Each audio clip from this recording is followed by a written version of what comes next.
Olá pessoal, sejam bem-vindos a mais um Dicas do Vernalha.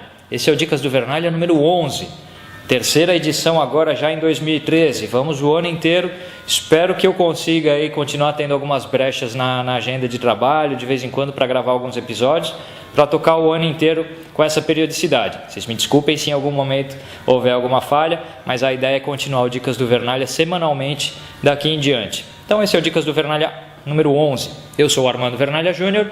Se vocês quiserem saber um pouco mais do meu trabalho, basta dar uma olhada no meu site, vernalha.com.br, pelo Facebook e pelo Twitter. Então, facebook.com/vernalhajr, twitter.com/vernalhajr.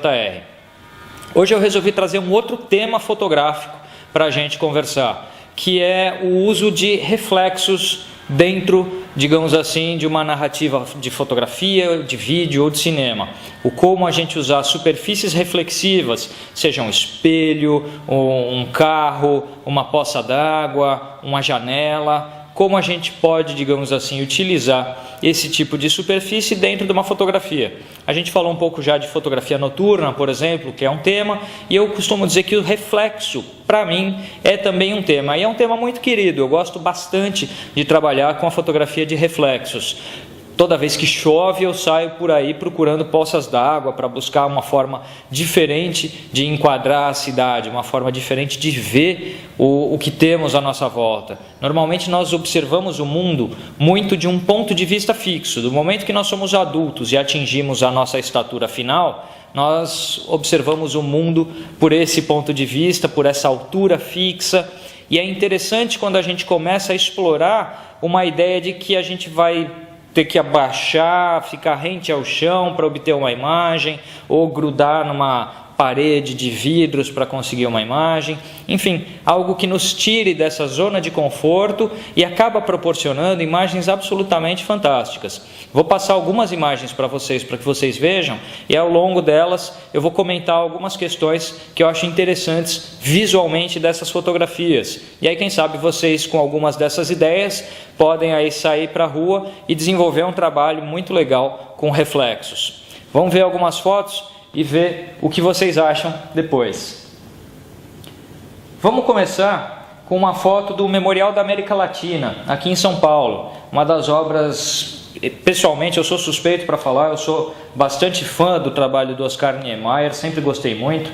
Quem der uma boa geral no meu trabalho vai ver que tem algumas centenas de fotos aí de obras do Niemeyer. E eu gosto muito do Memorial da América Latina. E fiz essa fotografia certa vez lá. Era uma manhã bem cedo, por volta de 7 horas da manhã. E o Memorial da América Latina proporciona o uso de reflexos tanto pelos espelhos d'água que ele tem, quanto pelas superfícies envidraçadas. De certa forma, isso é uma maneira de mostrar uma conversa entre a arquitetura e o ambiente, porque o espelho d'água reflete o céu, dando uma simetria entre a parte de baixo e a parte de cima da fotografia, é uma conversa harmônica entre essas partes, e também é uma conversa entre os lados direito e esquerdo, proporcionados pela superfície envidraçada. Essa forma de ficar repetindo uma imagem pelo seu reflexo cria uma harmonia, um padrão de repetição. Você repete algumas coisas e estas coisas tornam-se, digamos assim, harmônicas, porque você não tem muitos elementos dissonantes. Você tem, na verdade, os mesmos elementos repetidos com algumas variações tonais, às vezes mais escuros por estarem no reflexo, mais claros por estarem na sua existência real, né, fora do reflexo. Então, o Memorial da América Latina é um lugar que me proporcionou imagens bastante interessantes trabalhando esse conceito da harmonia por semelhança entre o que está acima e abaixo do horizonte, entre o que está à direita e à esquerda, dentro e fora de um vidro, de uma superfície envidraçada. O Memorial da América Latina eu acho que vale muito a visita, recomendo a todos aqueles que não conhecem. Para quem é de fora de São Paulo, quando estiver em São Paulo, visite o Memorial, porque é um lugar muito bonito, tem uma biblioteca fantástica e tem exposições bastante interessantes que acontecem lá. E também pela arquitetura que proporciona, com esses seus reflexos, uma fotografia bastante interessante. Vamos passar para uma imagem um pouco mais antiga que eu fiz no pátio do colégio.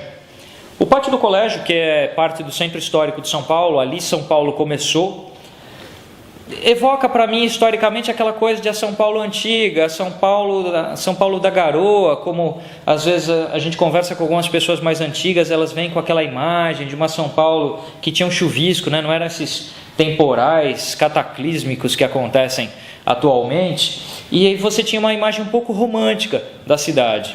Então, ir para o pátio do colégio depois de uma chuva e retratá-lo através das poças que ficam naquele calçamento que é muito antigo, para mim é uma forma de resgatar essa estética antiga, esse romantismo da cidade que de alguma forma talvez esteja um pouco embrutecida em concreto, arranha-céu, esse tipo de, digamos assim, da arquitetura moderna. E de alguma forma aquele pedaço do centro histórico pode ter o seu romantismo um pouco resgatado com o uso da garoa, da chuva, das poças de água, algo que era bastante, digamos assim, era uma presença constante na cidade de antigamente. E também procurei usar o preto e branco aí para agregar um pouco essa questão da antiguidade da imagem. É o reflexo que me ajuda a fazer isso. Ele traz, digamos assim, essa coisa de memória. A gente se olha no espelho e fica pensando, nossa, apareceu mais uma ruguinha aqui. Então, o reflexo traz essa coisa de passagem do tempo. Então, usá-lo na fotografia agrega um tema interessante para a tua imagem.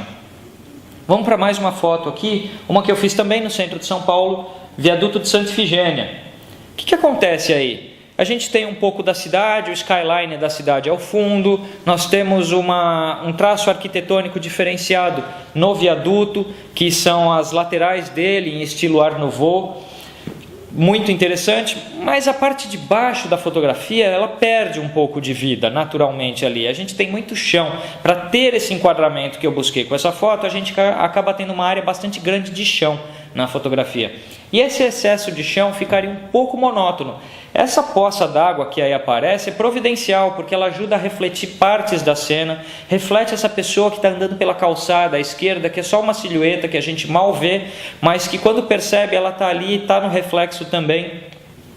Então, de alguma forma, esse reflexo ampliou a composição, ampliou o dinamismo dessa fotografia, aumentou o número de ingredientes dentro da composição e, usando a mesma teoria do Memorial da América Latina, em que a repetição de uma forma acaba harmonizando, porque você não tem novos elementos poluindo a imagem, sim, você tem os mesmos novamente sobre um outro ponto de vista. Vamos um pouco além, porque até aqui a gente trabalhou com reflexos planos, né? Foram as poças d'água, vidros e espelhos d'água lá no memorial.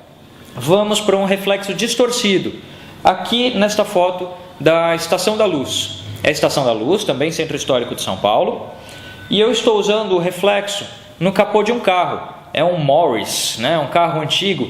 Há um encontro de carros antigos que acontece na Estação da Luz, se eu não me engano, mensalmente. E esse encontro de carros antigos proporciona algumas imagens de reflexo absolutamente fantásticas. E digamos assim, esse conjunto de carros antigos com um prédio antigo e seus reflexos proporciona algumas imagens muito legais. E tem um ar de, digamos assim, de alguma modernidade em você pegar uma arquitetura antiga e clássica como a da Estação da Luz e distorcê-la completamente. E o curioso é que o elemento da distorção também é antigo, afinal de contas é um carro antigo, é um Morris. Então, a junção de coisas antigas proporcionando uma estética nova, moderna e com um grau de distorção bastante diferente, que faz as pessoas olharem, pensarem um pouco, até perceberem que, poxa, é um pedaço de um carro, é o capô de um carro. Então, esse tipo de coisa é interessante de se trabalhar, porque a gente tira o real, tira aquela pecha realista que existe na fotografia, dela ter que parecer as coisas como são. Nesse caso, você tem uma Estação da Luz distorcida e um carro que está escondido na foto. Vamos mais além, vamos adiante e entrar no mundo da abstração. Essa foto aqui eu fiz em frente ao Mosteiro de São Bento, é o calçamento que existe em frente ao Mosteiro de São Bento, no centro de São Paulo. A fragmentação do piso com pouca água, alguns funcionários da prefeitura tinham acabado de fazer a lavagem do chão naquele local, E conforme a água foi secando, as poças ficam mais finas e há uma fragmentação de pequenas poças e áreas úmidas que faz com que haja um recorte, quase que um cubismo dessa paisagem. A gente vai para uma coisa totalmente abstrata, em que eu já não reconheço exatamente que lugar é esse, que formas são essas. Eu percebo que é um espaço urbano, eu consigo perceber que é um reflexo, que é um calçamento, mas eu não tenho uma informação total. A cena não é realista para que nós compreendamos ela totalmente. Então a gente pode entrar para uma área completamente abstrata quando a gente coloca um reflexo como esse na nossa fotografia. Esse tema dos reflexos é um tema muito amplo. Eu passei apenas, uma pequena fatia dele para vocês. Vocês podem imaginar como um reflexo de uma pessoa no espelho conta várias facetas dela. Você tem lados do mesmo rosto virados, né? E você tem a pessoa e seu reflexo, você tem de repente as costas de alguém e ela no espelho, você tem N situações em que você consegue enriquecer a observação de um objeto, de uma pessoa ou de uma paisagem através do uso de reflexos. Então esse é um tema muito rico e que pode ser explorado de formas bastante diversas. Eu pelo menos gosto muito do tema, espero que vocês tenham gostado também. Caso vocês queiram conhecer aí um pouco mais do meu trabalho, vocês já sabem, a esta altura vocês já decoraram. Vernalha.com.br é o meu site, facebook.com/vernalhajr, twitter.com/vernalhajr. Visitem também os sites dos apoiadores do projeto Dicas do Vernalha, que são a HDVLoc, locação de equipamentos de vídeo, e o Instituto Internacional de Fotografia, Escola de Fotografia e Vídeo. Vejo vocês no próximo Dicas do Vernalha, pessoal. Valeu, obrigado pela atenção, a gente se vê por aí.